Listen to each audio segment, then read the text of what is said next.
Same কাজ আমরা আবারও করব। এখন আমরা আরেকটা ক্যাম্পেইন উল্টা দিক থেকে দেখব।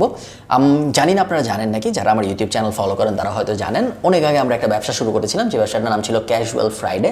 আমরা কাস্টমাইজড ঘড়ি বিক্রি করতাম ওই ব্যবসাটার ভিতরে। সো ওইটার একটা ক্যাম্পেইন যদি আমরা দেখার চেষ্টা করি, এই যে এই স্পেসিফিক ক্যাম্পেইনটা আমরা উল্টা দিক থেকে শুরু করব। সো লাস্ট স্টেপে আমরা আগে অ্যাডটা দেখে আসি। অ্যাডটা দেখতে ছিল এরকম।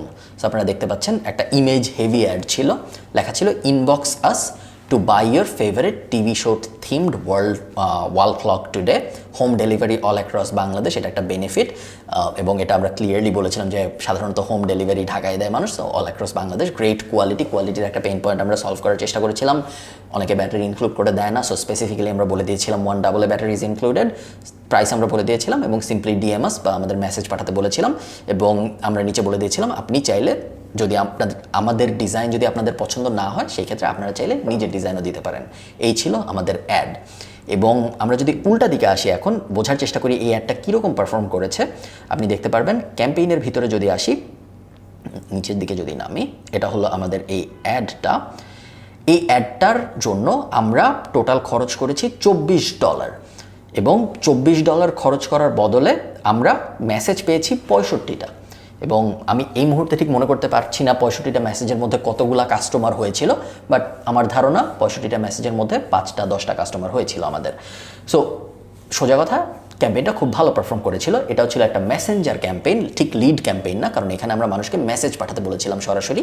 মেসেজ পাঠানো as a form of lead, but ফেসবুকের দুনিয়ায় লিড ক্যাম্পেইন বলা হয় যারা স্পেসিফিক্যালি লিড ফর্মটা ফিল আপ করে, আর মেসেজ ক্যাম্পেইন বলা হয় যারা অ্যাড দেখে আপনার ফেসবুক পেজের ভিতর মেসেজ পাঠায়। আমরা যদি একটু টার্গেটিংটা দেখি, তাহলে আমরা বুঝতে পারবো যে আমরা কাদেরকে এই অ্যাডটা দেখিয়েছিলাম। এডিটে চাপ দিই, আপনারা নাম দেখেই বুঝতে পারছেন, টিভি শো ফ্যান্স। আমরা এই ঘড়িটা বেচার চেষ্টা করেছিলাম শুধুমাত্র তাদেরকেই যারা টিভি শোর ফ্যান, যারা বিভিন্ন ধরনের টিভি শো দেখে, বাংলাদেশে বেসড, 18 থেকে 45, শুধু মেয়েদের, সো ওয়েমেন সিলেক্ট করা ছিল এখানে, এবং যারা interested in Stranger Things, Dwight Schrute, Friends, Chandler Bing, Modern Family, Joey, the Office, Phoebe Buffay, এগুলো সব কিন্তু বিভিন্ন হয় টিভি শোর নাম বা টিভি শোর বিভিন্ন ক্যারেক্টারের নাম। খুব কম টাকা খরচ করা হয়েছিল, বাজেট আপনারা দেখেছেন ডেইলি $1 মাত্র খরচ করা হয়েছিল, যেটা এখন আর আমি রেকমেন্ড করি না। এবং অ্যাডটা দেওয়া হয়েছিল শুধুমাত্র ফেসবুক ফিডে, আর অন্য কোথাও না, সব কিছু অফ দেখছেন। এবং তারপরেও এই অ্যাডটা কিন্তু খুব ভালো পারফর্ম করেছিল। কেন পারফর্ম করেছিল? যদিও এই অ্যাডটার বাজেট কম, এই অ্যাডটার অ্যাকচুয়াল অ্যাডটা খুব সুন্দর, এই কারণে আমাদের অ্যাড কোয়ালিটি স্কোর হাই ছিল এবং আমাদের এনগেজমেন্ট অনেক হয়েছিল। সো আমাদের টোটাল যে টিভি, ওটা কিন্তু ভালোই হয়েছিল, যদিও আমাদের বাজেট কম ছিল।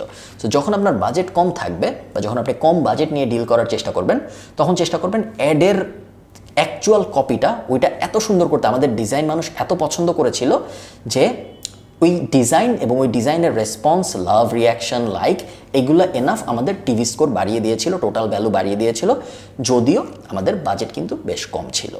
এবং আপনার ক্লায়েন্টকে আপনি অবশ্যই রেকমেন্ড করবেন যে মিনিমাম $5 এবং উপরের দিকে কোনো সিলিং নাই।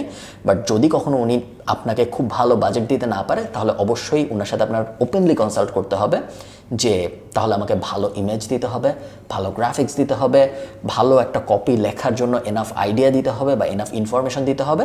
শুধুমাত্র তাহলেই আমরা বাজেটের কমনেসটাকে ওভারকাম করতে পারবো, আদারওয়াইজ এটা কখনোই পসিবল হবে না।